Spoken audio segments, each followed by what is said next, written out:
Assalamualaikum warahmatullahi wabarakatuh. Perkenalkan, nama saya Gustin dari Universitas Dr. Subandi, Fakultas Ilmu Kesehatan dari Program Studi Ilmu Keperawatan. Hari ini saya mau menjelaskan terkait dengan rencana pembelajaran semester ganjil ini terkait dengan mata kuliah yang saya ampu, yaitu biostatistik. Nah, capaian pembelajaran dari lulusan yang dibebankan dari program studi di ilmu keperawatan adalah yang pertama, mahasiswa diharapkan mampu mengaplikasikan nilai-nilai akhlakul karimah sebagai bentuk ketakwaan kepada Tuhan Yang Maha Esa, menjunjung tinggi nilai kemanusiaan, profesionalisme, etika, hukum, moral, serta budaya dalam keperawatan. Yang kedua, mereka diharapkan mampu untuk melaksanakan pekerjaan profesinya dengan unggul yang bercirikan rural nursing berdasarkan pemikiran kritis, sistematis, dan kreatif serta inovatif. Juga diharapkan mampu untuk bekerja sama, memilih kepekaan sosial, dan bertanggung jawab secara ilmiah kepada masyarakat, profesi, maupun kepada klien. Yang ketiga, mampu mengaplikasikan ilmu pengetahuan, teknologi, dan seni keperawatan dengan memperhatikan nilai humaniora berdasarkan kaidah, tata cara, dan juga etika ilmiah dalam pemberian asuhan keperawatan. Yang keempat, mampu melakukan evaluasi asuhan keperawatan sebagai upaya peningkatan kualitas asuhan dalam tatanan klinik maupun komunitas. Yang keenam, mampu menganalisis pengorganisasian asuhan keperawatan dan berkoordinasi dengan tim kesehatan dengan menunjukkan sikap kepemimpinan yang memperhatikan nilai-nilai akhlakul karimah, di mana nilai-nilai akhlakul karimah itu sesuai dengan visi miliki baik program studi, fakultas maupun institusi atau Universitas Dr. Subandi. Yang ketujuh, mampu menghasilkan, mengkomunikasikan, dan melakukan inovasi pada bidang ilmu dan juga teknologi, khususnya dalam bidang keperawatan. Dan yang terakhir, mampu mengembangkan keahlian profesional melalui pembelajaran yang dilakukan seumur hidup. Capaian pembelajaran program studi yang dibebankan pada mata kuliah ini, khususnya mata kuliah biostatistik, ada di semester 7, jadi mahasiswa tingkat 4 atau sudah berada di semester 7, serta akan menempuh tugas akhir berupa skripsi. Nah, setelah menempuh mata kuliah ini, capaian pembelajaran yang diharapkan adalah yang pertama, mahasiswa diharapkan mampu mengolah data statistik yang disediakan sesuai dengan tujuan yang ingin dicapai. Yang kedua adalah mahasiswa mampu menyajikan hasil analisis data dalam bentuk tabel, diagram, grafik, pie chart, dan lainnya. Kemudian yang keempat, mahasiswa mampu menetapkan ada tidaknya hubungan antara dua variabel, baik menggunakan uji statistik bivariat sesuai dengan jenis data yang sudah dikategorikan. Dan yang keempat, yang terakhir, mahasiswa mampu menetapkan ada tidaknya hubungan antara dua variabel dengan menggunakan uji statistik bivariat sesuai dengan jenis data yang sudah dikategorikan. Nah, deskripsi mata kuliah ini, jadi biostatistik, mata kuliah ini berfokus pada pemahaman tentang prinsip-prinsip statistik, tingkat pengukuran, penyajian grafis, ukuran deskriptif, dan juga ringkasan statistik, disperse, asosiasi statistik inferensial, uji hipotesis atau tes hipotesa, dan juga aplikasi dalam menafsirkan literatur riset-riset yang ada di dalam keperawatan. Nah, ini adalah beberapa bahan kajian ya. Jadi yang akan dibahas di dalam mata kuliah ini, yang pertama adalah konsep dasar mengenai statistik kesehatan, yang kedua statistik deskriptif, yang ketiga adalah distribusi probabilitas, yang keempat distribusi sampling dan juga estimasinya, yang kelima statistik inferensial, Yang keenam, uji komparasi variabel ya. Untuk uji komparasi variabel numerik tetap tidak berpasangan. Dan yang ketujuh adalah uji komparasi variabel numerik tetapi dia berpasangan. Yang kedelapan, uji uji komparasi variabel kategori tetapi dia tidak berpasangan. Yang ke-9, uji komparasi variabel kategorik tetapi datanya berpasangan. Dan yang terakhir adalah uji korelasi atau uji hubungan. Nah, ini beberapa referensi yang digunakan untuk menempuh mata kuliah statistik ya. Jadi yang pertama adalah bukunya Heavy tahun 2018 yang berjudul Statistic for Nursing a Practical Approach ya. Kemudian yang kedua dari Mallory Statistic for Evidence Based Practice in Nursing. Yang ketiga dari Rentala Basic in Nursing Research and Biostatistics. Dan yang keempat bukunya Sulung dan Yasril ya, yakni mengenai pengantar statistik kesehatan yang diterbitkan oleh The Publish. Yang kelima dari Dahlan Statistik untuk Kedokteran dan Kesehatan. Yang keenam itu dari Siregar, referensi yang bisa kita gunakan, metode penelitian kuantitatif. Dan yang ketujuh dari Hadi Sutrisno mengenai statistik ya, dan artikel-artikel dari jurnal penelitian yang nanti bisa kita buat case untuk bisa dianalisis statistik apa yang digunakan dan kenapa menggunakan statistik tersebut. Nah, tim ini terdiri dari 2 orang ya, tim teaching terdiri dari 2 orang. Nah, untuk evaluasi daripada pelaksanaan pembelajaran mata kuliah ini dilakukan dengan UTS, kemudian UAS, tugas, dan juga praktikum. Nah, untuk UTS dan UAS nanti dilakukan setelah teori ditempuh masing-masing sesuai dengan ketentuan yang ada di institusi.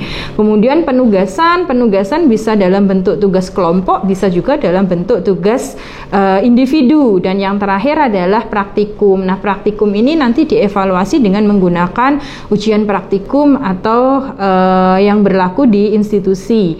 Jadi disesuaikan. Nah, untuk besarannya nanti bisa disesuaikan masing-masing. Nah, untuk nilai atau angka yang didapatkan setelah menempuh mata kuliah ini sesuai dengan ketentuan akademik yang berlaku di institusi, gitu ya. Jadi ada nilai A lebih dari 80, lebih dari sama dengan 80, dia bisa dapat A. Kemudian AB, B, BC sampai ke D sesuai dengan rentang yang berlaku di dalam pedoman akademik yang berlaku di institusi ini. Ya, ini untuk penjelasan mengenai rencana pembelajaran semester mata kuliah biostatistik yang nanti bisa dilanjutkan dengan perkuliahan tatap muka selanjutnya. Nah, untuk RPS, kemudian materi itu nanti bisa di-download di e-learning. Jadi di e-learning mahasiswa bisa mendownload ke akunnya masing-masing setelah tim mengupload dokumen-dokumen yang akan digunakan dalam proses pembelajaran. Ya, itu mungkin yang bisa saya sampaikan. Mahasiswa nanti bisa lebih jelasnya mengambil dokumennya atau mendownload dokumennya di e-learningnya masing-masing. Ya, terima kasih atas perhatiannya. Assalamualaikum warahmatullahi wabarakatuh. Ya, kita mulai. Selamat siang. Assalamualaikum warahmatullahi wabarakatuh.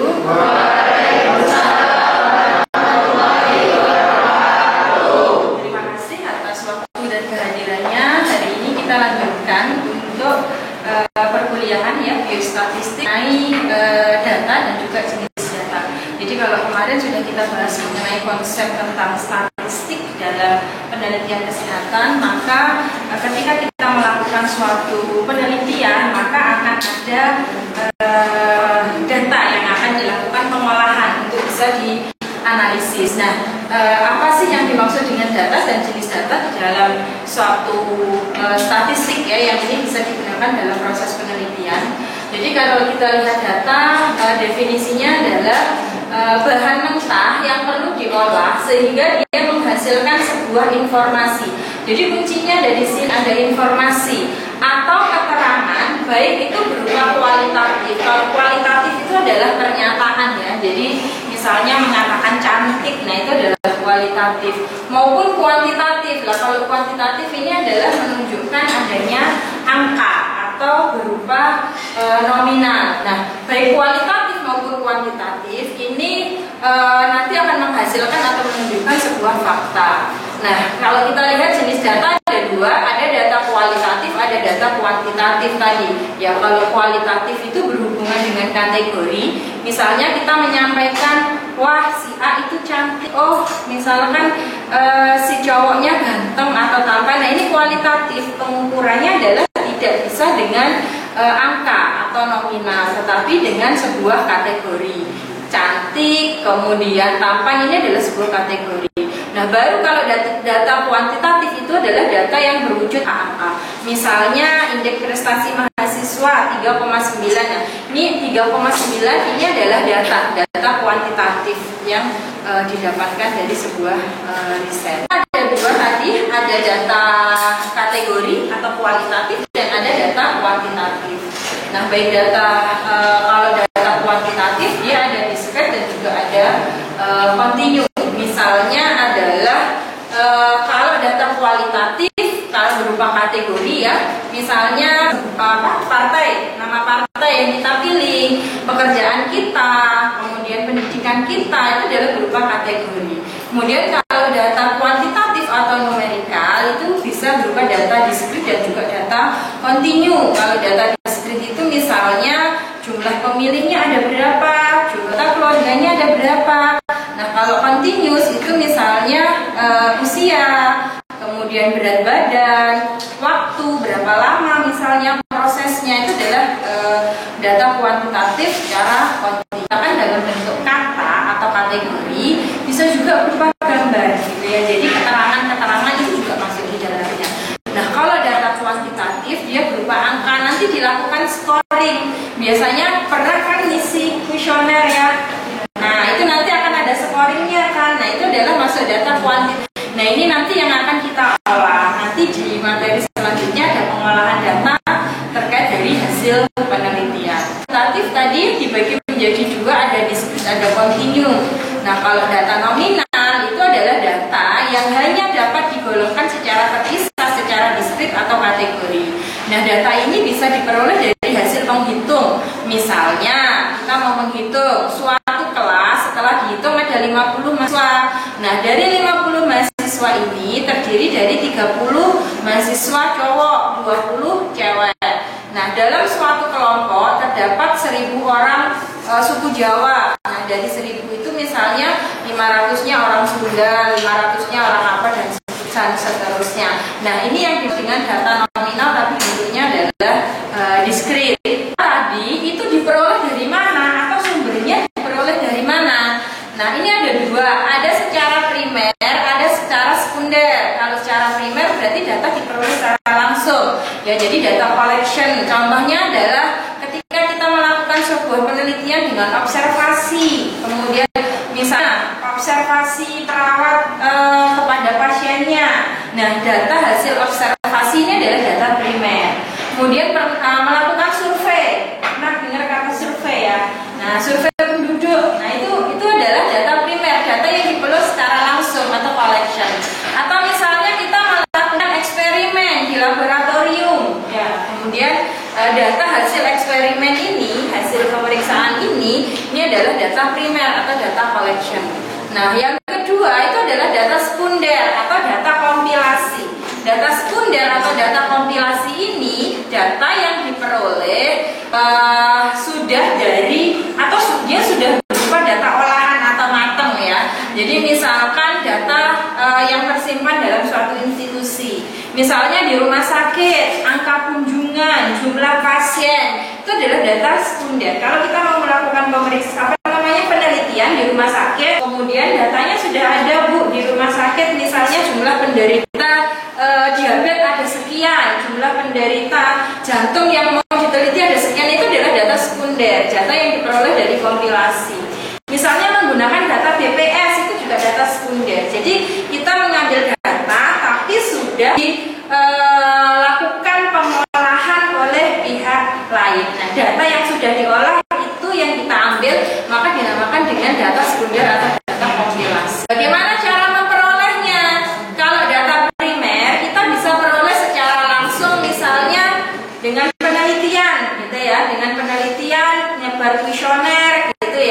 Nah, itu adalah data yang diperoleh secara langsung. Kemudian kalau sekunder tadi kita bisa menggunakan data dari pihak atau data dari institusi lain yang kita gunakan sebagai sumber atau yang akan kita lakukan analisis. Nah, macam-macamnya, ada secara data ada dari internal, ada secara eksternal. Data internal ini adalah data yang menggambarkan situasi dan kondisi pada suatu organisasi yang ada di dalam. Misalnya di rumah sakit, situasi yang ada di rumah sakit itu gimana sih, terdiri dari siapa aja. Oh, ada direkturnya, oh ada pudirnya, oh jumlah perawatnya sekian, oh jumlah bidannya sekian, dokter spesialis. Ini tuh ada data primer, data yang menggambarkan situasi yang ada di dalam internal institusi. Kemudian data eksternal itu adalah data yang menggambarkan situasi serta kondisi yang di luar organisasi. Jadi bisa dilihat oleh orang luar. Misalnya di webnya rumah sakit dia mencantumkan angka kunjungan pasien per bulan, angka capaian vaksinasi per bulan. Nah, itu data-data yang ada di web yang bisa diakses oleh pihak luar. Itu adalah data eksternal. Statistik itu ada kuanti, ada kuali tadi. Kalau kuanti dia berupa angka, kalau kuali dia berupa pernyataan tadi ya. Ketika saya menyampaikan, wah misalkan Mbak Dewi cantik, nah itu adalah data kualitatif ya. Nah, kemudian pembagian dan jenis datanya tadi sudah kita bahas di bagian tadi ya.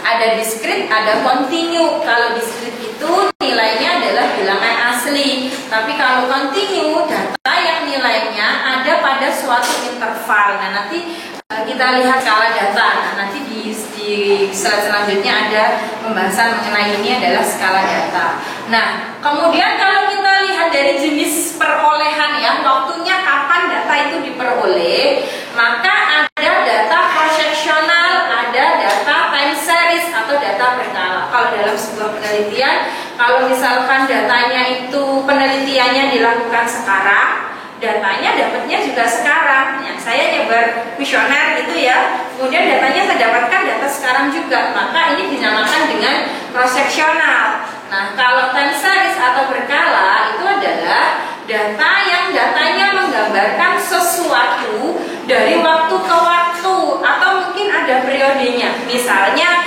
saya mau melakukan sebuah penelitian, apakah orang merokok itu berpengaruh nggak terhadap kejadian kanker paru gitu. Nah, kan nggak bisa merokok sekarang saya nilai sekarang kan, perlu ada waktu kan itu. Nah, jadi masa untuk misalnya dia merokoknya sekarang, kemudian 10 tahun ke depan kita baru ngecek apakah orang-orang yang merokok itu mereka terkena paru atau tidak, terkena kanker paru atau tidak. Nah, data untuk memperoleh secara 10 tahun atau periode ini, nah ini dinamakan dengan data time series atau data secara berkala.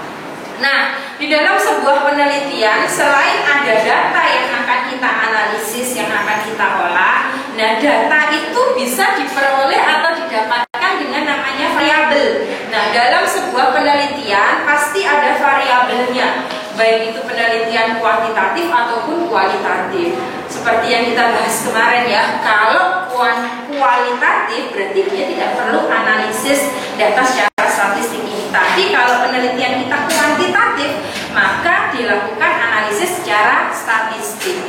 Nah, untuk menganalisis itu perlu adanya sebuah variabel yang kita ukur. Nah, kalau dalam sebuah penelitian kuantitatif, supaya bisa diukur minimal ada 2 variabel ya. Jadi minimal ada 1 variabel independen dan 1 variabel dependen. Nah, variabel itu apa?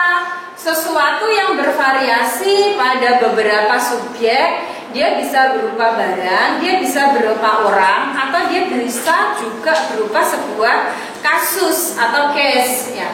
Macam variabel ya, kalau pada umumnya variabel itu ada 2, ada kuanti, ada kuali. Tapi juga bisa variabel berupa kategori. Kategori itu sebenarnya masuk ke kuali sih ya, tapi ada beberapa referensi yang mendefinisikan tersendiri. Jadi tergantung, tapi secara prinsipnya adalah sama. Jadi kategori itu misalnya data tentang kalau kita melakukan sebuah penelitian, ingin mengetahui agama, kemudian makanan favorit. Nah, itu adalah data kategori atau kualitas. Kalau menurut jenisnya, variabel ini ada dua ya. Ada variabel independen, ada variabel dependent tadi yang saya sampaikan ya. Kalau dependent, kalau independen itu adalah variabel yang keberadaannya mempengaruhi variabel yang ada di dalam hasanah teori secara mandiri. Jadi dia mempengaruhi ke variabel dependennya. Sedangkan kalau variabel tergantung keberadaannya itu dipengaruhi, jadi adanya variabel ini, gitu ya. Nah, bisa juga di antara variabel dependen dan independen ini ada namanya variabel di luar atau namanya variabel confounding, gitu ya. Jadi kadang-kadang risetnya ini penyebab langsung, atau di tengah-tengahnya ada penyebab tidak langsungnya, ada namanya confounding. Nah, variabel dan data dalam sebuah penelitian, variabel penelitian ini nanti akan kita terjemahkan menjadi data-data penelitian ya. Jadi dari variabel tadi kemudian nanti dilakukan proses pengambilan data. Nah, data itu diperoleh karena adanya variabel ini. Nah, data penelitian itu merupakan hasil pengumpulan dari variabel penelitian. Variabel penelitian ini berhubungan erat dengan data penelitian yang kita lakukan gitu. Jadi mendapatkan datanya itu karena ada variabel yang mau kita ukur atau yang mau kita nilai. Nah, variabel ini sebagai objek dalam sebuah penelitian ya. Jadi penelitian dapat berjalan jika dalam penelitian itu ada variabel penelitiannya. Tanpa ada variabelnya maka nggak bisa dijalankan karena tidak bisa dilakukan pengukuran. Ada yang mau ditanyakan dulu sebelum saya tutup, sebelum saya akhiri? Sudah? Jelas? Semuanya sudah cukup jelas? Nanti bisa kita lanjutkan dengan quiz ya untuk melihat seberapa jelas dari materi yang saya sampaikan hari ini. Oke, kalau sudah tidak ada, berarti nanti kita persiapan langsung kuis. Nanti bisa dibuka di e-learningnya, sudah disiapkan. Silakan masuk dan login di akunnya masing-masing. Silakan dijawab sampai ke finish. Saya kepingin mengukur seberapa besar pemahaman yang sudah diterima terkait dengan materi hari ini. Oke, ya, kita kasih waktu 10 menit untuk mengerjakan. Ya. Oke? Ya, silakan diisi.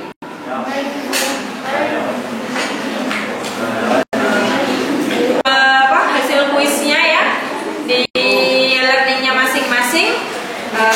Nanti materi saya share di e-learning juga. Nanti bisa di-download di sana di masing-masing. Nanti di sana juga kita sediakan forum diskusi. Ada hal yang kurang jelas atau ada yang mau ditanyakan, ada hal yang mau didiskusikan, monggo bisa dikirim ke forum. Ya. Kalau sudah tidak ada, terima kasih untuk hari ini. Terima kasih untuk partisipasinya. Terima kasih atas kehadirannya. Mohon maaf bila ada kekurangan dan salah kata dari saya. Mohon maaf yang sebesar-besarnya. Saya akhiri. Wabillahi taufiq wal hidayah. Wassalamualaikum warahmatullahi wabarakatuh.